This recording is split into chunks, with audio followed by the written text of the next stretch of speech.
Tout peuple qui s'endort en liberté se réveillera en servitude, avertissait le philosophe Alain. On ne bascule pas du jour au lendemain dans un régime autoritaire. Ceux qui, à travers l'histoire, y ont plongé n'étaient pas plus bêtes que nous, pas plus méchants. On y glisse souvent doucement, sans fracas, à force de petits renoncements et d'inconscience.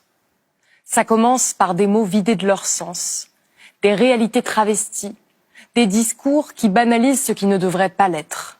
Et puis un beau matin, on réalise que la démocratie n'existe plus. On n'est même pas stupéfait, on est impuissant. Aujourd'hui, entre deux saluts nazis, l'hommage d'une partie de la presse à un homme qui a dédié sa vie à la haine et la division, une discrimination de plus en plus assumée des minorités, des menaces de mort répétées à l'encontre d'artistes, d'activistes, d'avocats, de journalistes. Vous ne l'entendez pas, la petite musique qui monte? Cette musique, ce n'est pas une mélodie. C'est le bruit assourdissant de la sonnette d'alarme. Nous y sommes, à ce moment charnière où nous pouvons encore réagir. Nous pouvons encore faire du bruit.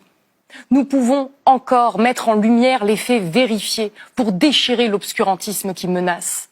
Nous pouvons encore dire haut et fort que nous ne voulons pas de ce monde-là.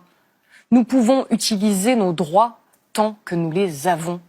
Le droit d'informer, le droit de nous rassembler, le droit de créer, le droit de rire et de faire rire, le droit d'affirmer notre envie de solidarité, notre besoin d'humanité.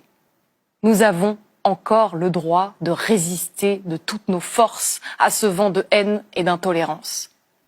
La démocratie ne meurt que si on la laisse mourir. Pour reprendre les mots de Cyril Dion, il est peut-être temps d'arrêter de se demander de quel côté de l'histoire nous aurions été à l'époque, pour se demander de quel côté nous voulons être aujourd'hui.